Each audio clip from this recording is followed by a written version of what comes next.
So good to have you with us, Addison. Absolutely. So Addison has been working with us as we think about what does it look like to reimagine our space for more kingdom impact. And Addison, when I first heard you, start talking about the way you approach space, you used this phrase called entrepreneurial church, which just landed in a really big way. How did you begin to grasp what that looked like and what that is? Yeah, and so for the phrase entrepreneurial church, I try not to take credit for it. It's a business partner and the actual founder of Refinery 46, Brian Shutt. 3 years ago, when I took over the business for him and his business partner, we sat down and I tried to help them cast a vision of what do we want to build here.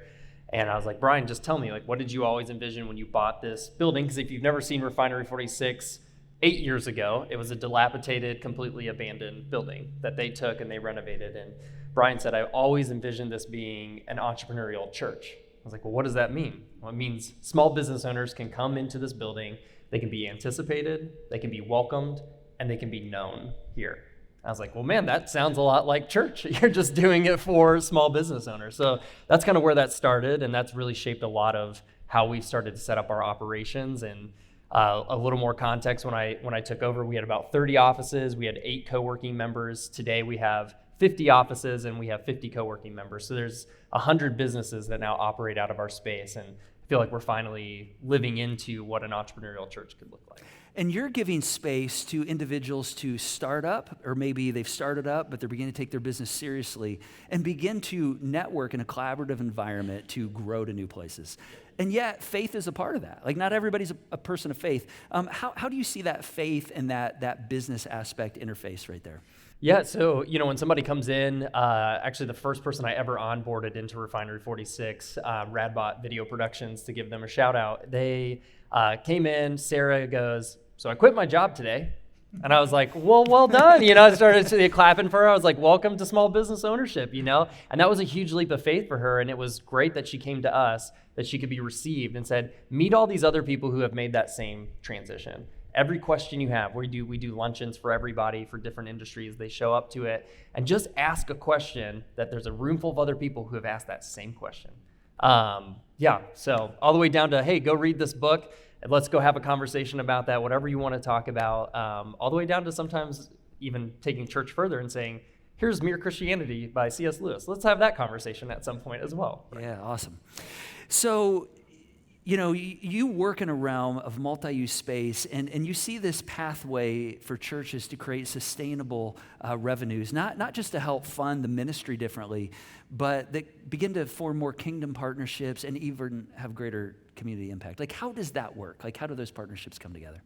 Yeah, so when you're in it to make a building financially sustainable, because a church is not, little C church is the building, big C church is the kingdom of God, right? So taking a building, which is just a physical asset, and offering that to people as a space where they can come in, because I don't know if you've ever went to go find a corporate office space lease and sign that. It's, you're signing for 5 years, 10 years, you're putting down as a personal guarantee, it's X thousands of dollars to build out. It gets so expensive, it gets really scary. And a church building can come in and say, hey, let's make that process easier for you. Let's partner with you. We're going to serve you through this. We're not going to behave like we are professional landlords in a sense, but we're a community, and we're inviting you into that community to offer you a service that also helps your business.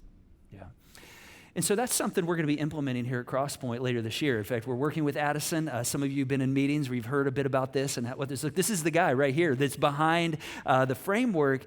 And it's been so cool to work together because I get inspired when we begin to say, okay, what are some of the needs in our community? And even specifically among people that may not be people of faith, but we're creating common places for interaction and intersection and collaboration and productivity. And as a result of that, oftentimes faith begins to spring out of that. So you work a lot in this realm. As you've worked a bit here, and just as you consider where we are, how do you see Crosspoint uniquely positioned to have impact in this area?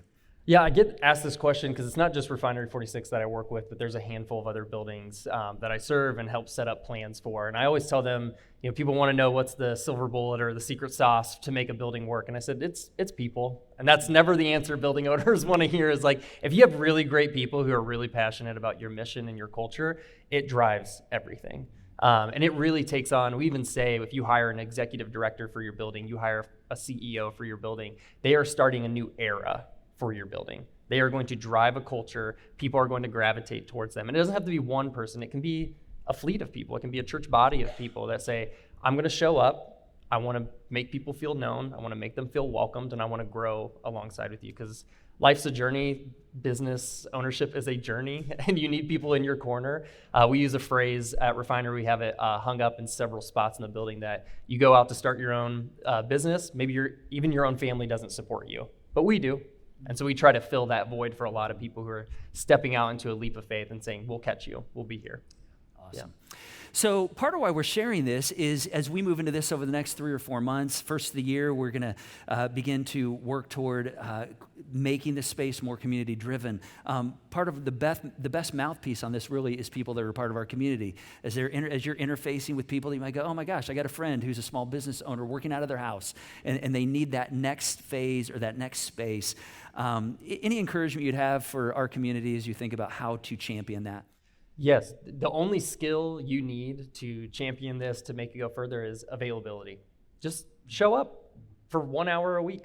I mean, there's a guy in our building who has a massively successful digital marketing company. He comes maybe 1 day a week. He pays us $150 a month for a co-working membership in our space. He now operates 10 different companies' websites that pay him way more money. So he is completely dominating that, and I say his secret to this is he just makes himself available. He says hi to every single person that walks in. He asks them, how's it going? And it will be a year later or something before they ever talk about business. But I say that's how you do community right there. And if we could have, 50 more Chads in our building like him, it'd be just absolutely amazing. So. Yeah.